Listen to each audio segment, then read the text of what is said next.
How to remove background noise in Capcut on PC and Mac. Hi guys, in this video I'm going to show you step by step that how you can remove background noise in Capcut on PC and Mac, so let's dive in. First, you have to open any project that you want to remove the background noise from and then choose it.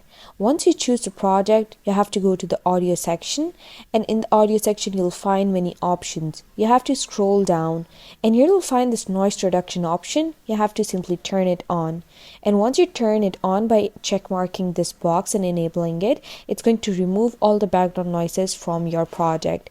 And for further enhancement, you can also turn on these enhanced voice option and the voice isolation option as well, and these will help you reduce the noise and remove all the background noises in your project.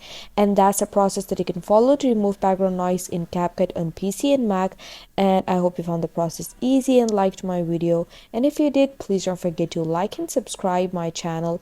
Thank you very much. See you again.